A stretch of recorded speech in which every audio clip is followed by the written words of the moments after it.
اور آگے فرمایا اللہ الذی رفع السماوات، اللہ وہ ذات جس نے بلند کیا آسمانوں کو، بغیر عمد، بغیر ستونوں کے۔ اتنا بڑا آسمان، اتنی بڑی چھت، اتنا بڑا جسم، کوئی بھی چھت بغیر دیواروں اور بغیر ستونوں کے کھڑی نہیں ہوتی، کہ ہوتی ہے؟ کوئی چھت بغیر دیواروں اور ستونوں کے کھڑی نہیں ہوتی۔ اور یہ ایسی بڑی چھت کے دیواریں بھی نہیں ہیں، ستون بھی نہیں ہیں۔ ہم جتنے چاہے ستون مضبوط بنا لیں، دیواریں مضبوط بنا لیں، اس پر چھت رکھیں گے پھر بھی وہ غیر محفوظ ہے، اس لیے کہ اس کی حفاظت کی کوئی ضمانت اور گارنٹی نہیں ہے۔ جو اللہ تعالیٰ نے آسمان کی چھت فراہم کی ہے، اللہ خود فرماتے ہیں وَسَقْفًا مَحْفُوظًا، یہ محفوظ چھت ہے۔ کتنے ہزاروں سال سے یہ اللہ پاک نے یہ چھت بنائی ہوئی ہے، اور اس کے اندر آج تک کوئی دراڑ نہیں آئی، اس کے اندر آج تک کوئی سوراخ نہیں ہوا، اس کے اندر آج تک کوئی تبدیلی نہیں آئی۔ رنگ تبدیل ہو جاتے ہیں ہماری چھتوں کے، اس کا رنگ تبدیل ہوا نہیں ہوا۔ اور سورۃ ملک میں ہے نا الذی خلق سبع سماوات طباقا ما تری فی خلق الرحمن من تفاوت، تو رحمان کی کاراگری کے اندر کوئی نقص نہیں دیکھے گا۔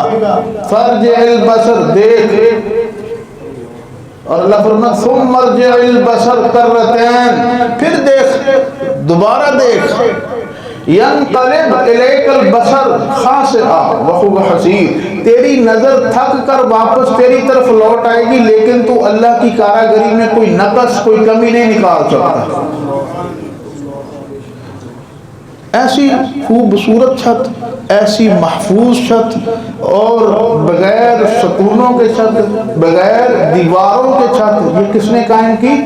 اللہ کی ذات۔ اس کو بنانے والا کون ہے؟ اللہ۔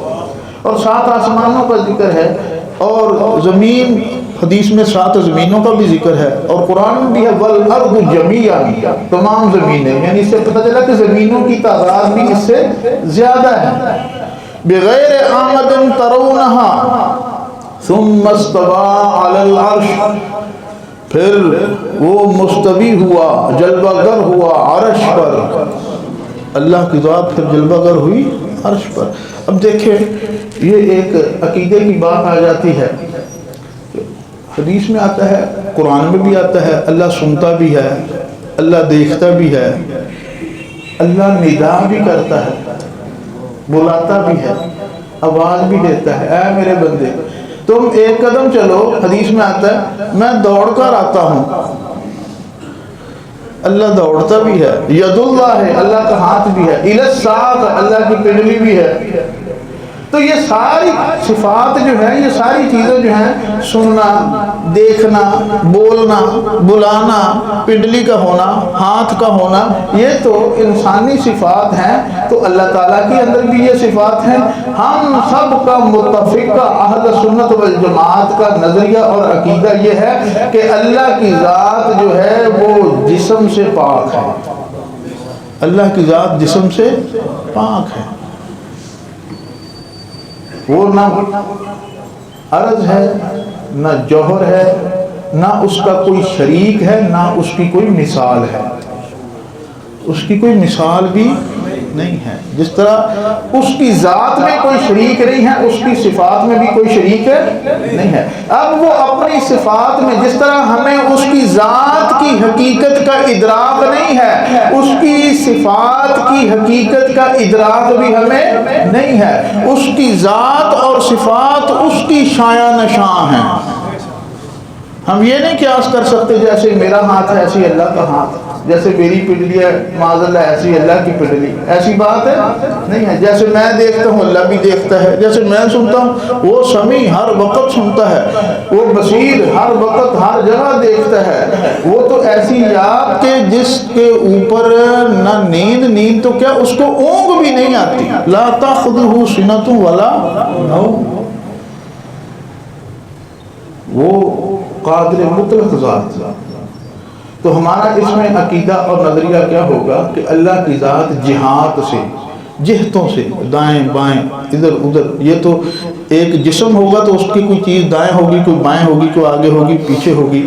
اللہ جہات سے بھی پاک ہے، اللہ جسم سے بھی پاک ہے، اس کی ذات اور صفات میں بھی اس کا کوئی شریک نہیں ہے، اس کی ذات اور صفات میں بھی اس کی کوئی مثال نہیں ہے، وہ یکتا ہے۔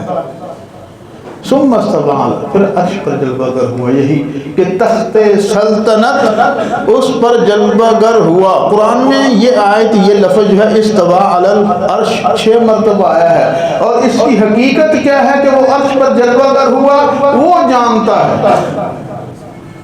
ان آیات کو یا ایسے جملوں کو ہم کہتے ہیں آیات متشابہات، جن کی حقیقت کا ادراک، جن کی حقیقت کا علم انسان کے بس کی بات نہیں، نہ ہی وہ اس میں کھوج کرے، نہ قرید کرے، نہ تحقیق کرے، اس کے لیے گناہ ہے، بلکہ یہ کس کے سپرد کر دینا چاہیے؟ اللہ کے، وہی جانتا ہے جو کچھ عرش پر جلوہ گر ہو۔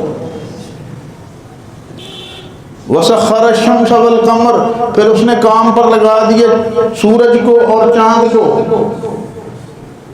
کام پر لگا دیا آفتاب کو اور مہتاب کو۔ کیسا کام پہ لگایا ہے، کیسی ڈیوٹی لگائی ہے؟ ہزاروں سال سے اللہ فرماتے ہیں کُلٌّ یجری لأجل مسمى، ہر ایک چلتا ہے اپنے مدار پر، مقررہ مدت تک، مقررہ رفتار تک، مقررہ مدار پر۔ ایک سڑک بنا دی، ایک لائن بنا دی، ایک قطار بنا دی، سورج پیدا کر دیا اور حکم دیا کہ تو نے اس پر چلنا ہے۔ جب سے وہ چل رہا ہے اس کی رفتار میں آج تک ہزاروں سالوں سے لے کر آج تک سورج کی رفتار میں کمی نہیں ہوئی۔ جس رفتار سے چل رہا ہے اسی رفتار سے چل رہا ہے، اور قیامت تک اسی رفتار سے چلتا رہے گا۔ جو اس کا مدار اور راستہ اور منزل طے کی ہے اللہ پاک نے، اس مدار اور سڑک سے بھی وہ دائیں بائیں نہیں ہوا، آگے پیچھے نہیں ہوا، وہ سست بھی نہیں ہوا، اس کی جو ہے اس کو گریز دینے کی بھی ضرورت نہیں پڑی، اس کو سانس لینے کی بھی ضرورت نہیں پڑی۔ وہ اپنے رب کے حکم کے سامنے ایک منٹ کے لیے بھی ادھر ادھر نہیں ہوا، وہ لگا ہوا ہے۔ اور یہ سورج بنانے والی ذات کون سی ہے؟ اللہ۔ اور جس نے کام پر لگایا ہے وہ دیکھیں وہ کس طرح چل رہا ہے سورج۔ اور چاند کو بھی کام پر لگا دیا۔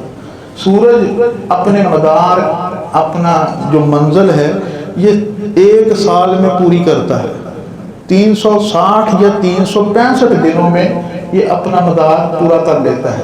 اور چاند، اس کی منزلیں 28 ہیں، 28 دن یہ رہتا ہے، 2 دن پھر یہ غائب ہوتا ہے، اور پھر اس کی جو رفتار اور اس کی منزلیں ہیں یہ اپنے 1 مہینے میں پورا کر دیتا ہے۔ دونوں حساب ہمارے نزدیک معتبر ہیں، مقبول ہیں۔ ہم کہتے ہیں کہ ہم اسلامی سال کو مانتے ہیں۔ ہمارا اسلامی سال کہاں سے شروع ہوتا ہے؟ محرم، صفر، ربیع الاول، جس کو ہم اسلامی سال بھی کہتے ہیں، جس کو ہم قمری سال، چاند کا سال بھی کہتے ہیں۔ لیکن جو سورج کا حساب ہے اس سے بھی ہم پیچھے نہیں ہٹ سکتے۔ قرآن میں ہے هو الذی جعل الشمس ضیاء والقمر نورا وقدرہ منازل لتعلموا عدد السنین والحساب۔ یہ چاند اور یہ سورج یہ روشنی کے لیے پیدا کیے گئے اور نور کے لیے پیدا کیے گئے، اور فرمایا کہ ان کو اس لیے بھی بنایا گیا تاکہ تم اپنے سال، مہینوں اور دنوں کا حساب ان سے لگاؤ، لتعلموا عدد السنین والحساب۔ اس میں شمسی سال بھی ہوتا ہے، قمری سال بھی ہوتا ہے۔ ہم کچھ معاملات اور کچھ چیزیں وہ سورج کے ساتھ بھی کرتے ہیں، اور کچھ معاملات اور کچھ چیزیں جو ہیں ہماری وہ چاند کے ساتھ بھی ہیں۔ یاد رکھیے، یہ بات بھی یاد رکھ لینی چاہیے کہ ہم شمسی سال کے، جیسے اب دسمبر ہے، دسمبر کی آج 28 تاریخ ہے، یہ 31 دسمبر کو یہ شمسی سال ختم ہو جاتا ہے، اور پھر 1 جنوری سے نیا سال شروع ہوتا ہے. ایسے ہی ہے، یہ سال ختم ہوگا تو یہ شمسی سال ختم ہوگا، اور جو قمری سال ہے وہ ذی الحجہ کی 29 یا 30 تاریخ کو ختم ہو جاتا ہے. 1 محرم سے نیا سال شروع ہوتا ہے. ہم دونوں کو تسلیم بھی کرتے ہیں اور دونوں کے مطابق چلتے بھی ہیں. سورج کو یا سورج کے حساب کو ہم کیسے نہیں مان سکتے؟ ہم جو ابھی ہم نے نماز پڑھی ہے یہ کس کے حساب سے پڑھی ہے؟ چاند کے حساب سے یا سورج کے حساب سے؟ جتنی بھی عبادات ہیں ان سب عبادات میں سب سے افضل عبادت کون سی ہے؟ نماز. اہم فریضہ کون سا ہے؟ نماز. اور یہ ہم نے کس کے حساب سے پڑھی ہے؟ ہمارے 5 نمازوں کا ان کے اوقات کا تعین جو ہے وہ کس پر ہے؟ پورا کا پورا مدار سورج پر ہے. فجر پڑھتے ہیں طلوع آفتاب سے پہلے، پھر ظہر ہے اس کا حساب بھی سورج سے، پھر عصر ہے پھر اس کا حساب بھی سورج سے، پھر مغرب ہے غروب آفتاب کے بعد اس کا حساب بھی سورج سے، اور پھر عشاء آئے گی اس کا حساب بھی سورج سے کہ وہ شفق پر جو سفیدی ہے وہ آ جائے. تو پھر جو ہے یہ سارا کا سارا 5 نمازوں کا حساب جو ہے یہ سورج سے ہوا یا نہیں ہوا؟ تو اس سے ہم کیسے انکار کر سکتے ہیں؟ اب روزہ جو ہے کبھی چھوٹا ہوتا ہے کبھی بڑا ہوتا ہے. روزے کا حساب ہی لگا لیں. روزہ ہم کسی حساب سے رکھتے ہیں؟ چاند کے یا سورج کے؟ سورج کے. صبح طلوع آفتاب سے پہلے رکھنا ہے اور غروب آفتاب کے وقت کھولنا ہے. تو کس کے ساتھ ہوا ہمارا روزہ؟ کس کے ساتھ ہوا؟ سورج کے ساتھ. تو ہم شمسی حساب کے منکر ہو سکتے ہیں؟ نہیں ہو سکتے. شمسی حساب کے ساتھ تو ہم چلتے ہیں، ہماری نمازیں چلتی ہیں، ہمارا روزہ چلتا ہے. ایک بات اور ہے کہ اس پر بھی اتفاق ہے کہ ہمارے جو مہینے اور سالوں کا تعین ہے وہ چاند کے حساب سے ہوگا، اوقات کا تعین جو ہے وہ سورج کے ساتھ ہوگا. رمضان شروع کب ہوگا اس کا پتہ چاند سے چلے گا. رمضان کا مہینہ کون سا ہوگا یہ چاند سے پتہ چلے گا. حج کا مہینہ کون سا ہوگا یہ چاند سے پتہ چلے گا. مہینے اور دن کہ عید کب ہوگی، شب قدر کب ہوگی، شب برات کب ہوگی، شب معراج کب ہوگی، عید الاضحیٰ کب ہوگی، عرفہ کب ہوگا، ان تمام کا حساب کس سے چلے گا؟ چاند سے.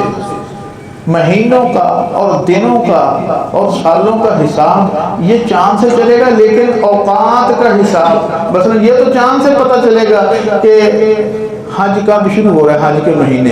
لیکن حج کیسے کرنا ہے، کس وقت ہم نے قربانی کرنی ہے، کس وقت مزدلفہ جانا ہے، کس وقت منی جانا ہے، کس وقت کنکریاں مارنے جانا ہے، کس وقت عرفہ جانا ہے، یہ سارے کام ہم کس اعتبار سے کریں گے؟ سورج کے اعتبار سے. اوقات کا تعین سورج سے، اور ہفتے مہینے اور سالوں کا تعین کس سے ہوگا؟ چاند سے. اس لیے زکوٰۃ جو ہے وہ بھی چاند کے سال کے حساب کے مطابق دی جاتی ہے. لیکن یہ کبھی کبھی ذہن میں کچھ شدت آ جاتی ہے کہ ہمارا حساب تو ہے ہی سارا کا سارا قمری، اسلامی سال، قمری سال. ہم اس کو تو مانتے ہیں، یہ جنوری فروری مارچ اپریل اور شمسی حساب کو ہم نہیں مانتے. ایسا نہیں ہے، ہم دونوں کے مطابق چلتے ہیں. باقی جو فرسودہ روایات اور رسم و رواج جو آج کل کے اندر ہمارے معاشرے میں صراحت کر گئی ہیں، اور یہ کوئی نئی اور انوکھی چنبے کی بات نہیں ہے. یہ تو ہر وہ کام جو یہودی کریں، عیسائی کریں، ہندو کریں، غیر مسلم کریں، وہ کام کریں، ہم ان سے بڑھ کر ان سے آگے ہوتے ہیں. تم تھوڑا کرتے ہو، ہم زیادہ کرتے ہیں.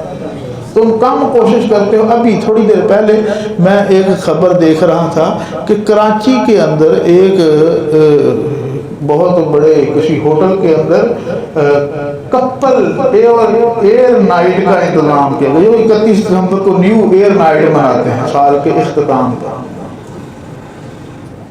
کیا ہوتا ہے جیسے ہی رات کے 12 بجتے ہیں، موٹر سائیکلوں کے اندر سے یہ سلنسر جو نکلے ہوتے ہیں، گاڑیوں کے اندر میوزک لگے ہوتے ہیں، اور آتش بازی کا بھرپور سامان تیار کیا ہوتا ہے، اور پھر فائرنگ کرنے والے اپنے ہتھیار لے کر کھڑے ہوتے ہیں، اور جیسے ہی سوئی پر سوئی چڑھتی ہے 12 بجتے ہیں، سال تبدیل ہوتا ہے، تو ساتھ ہی پھر دھماکے، پھر آتش بازی، پھر شور شرابہ، پھر سائلنسر کے بغیر موٹر سائیکلیں، پھر میوزک کے ساتھ گاڑیاں، پھر اس سے آگے کی جو لغویات اور فحش اور منکرات باتیں ہیں وہ تو اس سے ہٹ کر کہیں آگے درجے کی کبھی حرکات ہیں۔ تو پھر وہاں تو شراب بھی ہے، پھر وہاں تو بدکاری بھی ہے، پھر عورتوں اور مردوں کا، نوجوان لڑکیوں اور لڑکوں کا رقص بھی ہے، اور پھر یہ مری اور اس طرح کے علاقوں کو آپ دیکھ لیں کہ یہ بالکل بلاغ ہو جاتے ہیں ان ایسی راتوں کے اندر۔ یہ ہے ہمارا مسلم معاشرہ، یہ ہے ہمارا مسلم کلچر، یہ ہے ہمارا دو قومی نظریہ جس کی بنیاد پر ہم نے ملک کو علیحدہ تقسیم کیا تھا، اور علامہ اقبال نے ایک خواب دیکھا تھا، اور اس خواب کی تعبیر کے اندر مسلمانان ہند نے بھرپور حصہ ڈال کر ایک علیحدہ ملک حاصل کیا تھا۔ وجہ یہ تھی کہ صرف نماز روزہ نہیں، ہم اپنی معاشرت کے اندر، اپنی تہذیب کے اندر بھی تم سے منفرد ہیں، علیحدہ ہیں۔ ہماری معاشرت اور تہذیب اور ہمارے رسم و رواج جو ہیں وہ ہندوؤں سے ملتے جلتے نہیں ہیں، اس لیے ہم تم سے علیحدہ ایک مملکت چاہتے ہیں، ایک علیحدہ وطن چاہتے ہیں، ایک علیحدہ ریاست چاہتے ہیں۔ یہ دو قومی نظریہ تھا جس نے علیحدہ، ورنہ ہندوستان میں تب نماز پڑھنے پر پابندی ہے، وہاں مسجدیں ہیں، وہاں مدرسے ہیں، وہاں جامعات ہیں، وہاں خانقاہیں ہیں، وہاں مزار ہیں، وہاں مسلمانوں کی تعداد بھی ہم سے زیادہ ہے۔ تو پھر علیحدہ ریاست بنانے کی، یہاں اسلامی ماحول ہوگا، اسلامی قوانین پر عمل داری ہوگی، نظام مصطفیٰ کی تشکیل، یہ ایجنڈا تھا، یہ مقصد تھا۔ قرآن و سنت کا آئین اور اس کے قانون کی بالادستی، اس کے لیے قربانیاں دی گئی تھی، لیکن ہم پیچھے نہیں ہیں۔ یہ نیو ایئر نائٹ ختم ہوگی اور پھر فروری آئے گی، اس کے اندر بسنت آئے گی، وہ ہندوؤں کا تحفہ۔ ملک قرضوں میں ڈوبا ہوا ہے، قرضے دینے کے لیے پیسے نہیں ہیں، باتیں ہو رہی ہیں کہ ڈیفالٹ کر جائے گا، اور یہاں کروڑوں اور اربوں جو ہیں روپے وہ گل چھڑیوں میں اجاڑ دیے جائیں گے، وہ شراب کباب میں اجاڑ دیے جائیں گے، وہ فحش اور منکرات کے اندر اجاڑ دیے جائیں گے، اور پھر بسنت آ جائے گی، اس میں بھی ہم ہندوؤں سے پیچھے نہیں ہوں گے، اس سے آگے ہوں گے۔ وہ کیا جنہوں نے آغاز کیا تھا، بنیاد رکھی تھی، ہم ان سے کہیں آگے ہوں گے۔ کروڑوں اور اربوں روپیہ جو ہے باوجود پابندی کے، اور کتنے گلے کٹیں گے۔ اور پھر ویلٹن ڈے وہ فروری کے اندر آ جاتا ہے۔ اب ایک لڑکا ایک لڑکی کو پھول دے گا، یہ پھول دینے کی روایت ہے، یہ کہاں سے آ گئی؟ اور جو اسلامی کچھ لیکچرار ہوتے ہیں، مذہبی اسکالر ہوتے ہیں، وہ اس کا بھرپور طریقے سے ٹی وی پر بیٹھ کر، میڈیا پر بیٹھ کر دفاع بھی نہیں کر سکتے بیچارے۔ وہ کہتے ہیں کہ اگر پھول ہی دینا ہے، اگر یہ رسم ادا ہی کرنی ہے تو پھول اپنے والدہ کو دے سکتا ہے آدمی، اپنی بہن کو دے سکتا ہے، تو یہ اگر دینا ہی ہو تو بھئی دینا کیوں ہے؟ اس رسم پر عمل ہی کیوں کرنا ہے؟ اس کو فروغ کیوں دینا ہے؟ اس کے خلاف آواز کیوں نہیں اٹھتی؟ آگے سے آگے دلائل۔ پھر وہ اپریل آئے گا تو اپریل فول شروع ہو جائے گا، یہ اپریل فول ہے کہ آج ساری لغو باتیں ہوں گی، بیکار کی باتیں ہوں گی، بس آج جو ہے جھوٹ ہی بولا جائے گا، فراڈ ہی کیا جائے گا، زبان سے بکواس ہی کی جائے گی۔ وہ بھی ہمارے اندر ہے۔ کون سی چیز ہے جو ان کی ہے اور ہمارے اندر نہیں ہے؟ قومی سطح پر ہو، اجتماعی سطح پر ہو یا انفرادی سطح پر ہو، ہم ان سے پیچھے نہیں ہیں۔ ان کی رسم و رواج اور ان کے متشابہت، ان کے ہم پیچھے نہیں ہیں۔ اب کیک سالگرہ کا دیکھ لیں، میرا اور آپ کا، ہم سب کا گھر ان چیزوں سے خالی ہے۔ بچوں کی سالگرہ آتی ہے تو کیسے انہوں نے گلے پہ انگوٹھا رکھا ہوتا ہے، وہ کہتے بھی منانی ہے۔ یہاں ایک چھوٹی سی حرکت ہوتی ہے، وہ پھر آگے آگے بڑھتی بڑھتی بڑھتی، جس چیز کو نہ روکا جائے وہ پھر ظاہر بڑھتی ہے، اور پھر بڑھتے بڑھتے دیکھو وہ موم بتیاں چلاتے ہیں۔ قائد اعظم کو گئے کتنا عرصہ ہو گیا، دوسروں کو گئے، آج ہم ان کی اتنی سالگرہ منا رہے ہیں، فلاں کی اتنی، پھر اپنے بچوں کی سالگرہ، پھر ان پر کیک کاٹے جا رہے ہیں، پھر موم بتیاں جلائی جا رہی ہیں۔ اب کوئی فوت ہو گیا، کوئی مر گیا، کوئی دنیا سے چلا گیا، اس کے نام کی شمع روشن کی جا رہی ہیں۔ یہ رواج کہاں سے آئے؟ اچھا ایک دن میں تھوڑے دن پہلے یہ سوچ رہا تھا یہ کہ اقبال کی قبر پر لاہور جائیں نا تو وہاں ایک چاقو چوبند فوجی کھڑا ہوتا ہے، وہ بالکل کھڑا ہوتا ہے ساکت، وہ بالکل کھڑا ہے آرام سے، وہ ادھر ادھر بھی نہیں دیکھ رہا، گردن بھی نہیں ہلا رہا، کچھ بھی نہیں کر رہا، وہ ویسے ہی کھڑا ہے اقبال کی قبر۔ لوگ آ رہے ہیں جا رہے ہیں، یہ اس کو سیلوٹ کرنے کے لیے وہاں یہ فوجی کھڑا ہے۔ اس کا فائدہ کیا ہے یہ بتائیے، کوئی بتا دو، اور کوئی اس کی دلیل دے بھی نہیں سکتا۔ اگر پڑھنا ہے تو قرآن پڑھو، کرنی ہے تو دعا کرو۔ یہ روایات مرنے والوں کو سیلوٹ کرنے کی، ہاں جی، یہ اسلامی روایات نہیں۔ مرنے والوں کے لیے ہم احسال ثواب کرتے ہیں، مرنے والوں کے لیے ہم دعا کرتے ہیں، مرنے والوں کے لیے ہم کچھ نہ کچھ صدقہ کر کے اپنی دعاؤں میں اللہ سے درخواست کرتے ہیں کہ ان کو فائدہ پہنچا، ان کے لیے ہم استغفار کرتے ہیں، اللہ سے بخشش طلب کرتے ہیں۔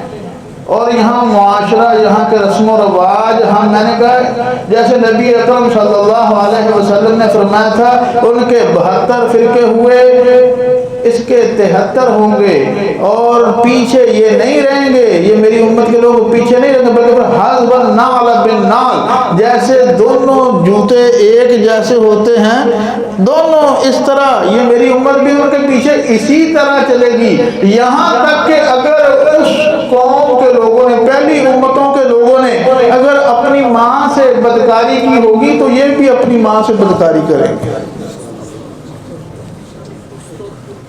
یہاں تک پیچھا ہوگا۔ ہم کس طرف جا رہے ہیں، اس معاشرے کو کہاں طرف، کس طرف لے کر جا رہے ہیں؟ کوئی روکنے والا، کوئی بریک لگانے والا، کوئی کہنے والا کہ نہیں بس یہاں سے پیچھے ہٹو، پیچھے چلو،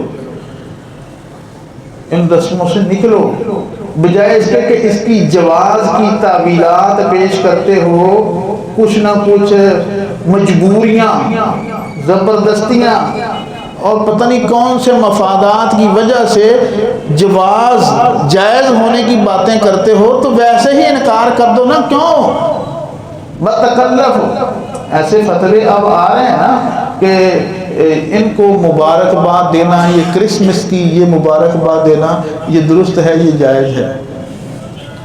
بھائی غیر مسلم جو ہیں، وہ عیسائی ہوں، وہ یہودی ہوں، اہل کتاب ہوں، دوسرے غیر مسلم ہوں، ان کے ساتھ ان کی جو ذاتی جو تقریبات ہیں، ان کے خوشی کے اندر ان کے ساتھ کھانا کھانا، ان کے برتنوں میں کھانا، ان کے ساتھ تعلق رکھنا، ان سے ہمدردی کرنا، ان سے خیر خواہی کرنا، ان سے کاروبار کرنا، ان کے ساتھ کھانا، ان کی دعوت میں شریک کرنا، ان کو اپنی دعوت میں شریک کرنا سب جائز ہے۔ لیکن جہاں آئے گا مذہبی تقریبات کا معاملہ، مذہبی رسومات کا معاملہ، جہاں آئے گا ان کے عبادات کا معاملہ، وہاں ان کی تقریبات میں شرکت نہیں ہو سکتی، نہیں کی جا سکتی۔ یہ سب نے بہت پہلے یہ اعلان کیا ہوا، فتویٰ دیا، حدیث کی روشنی میں دیا ہوا سارا کام۔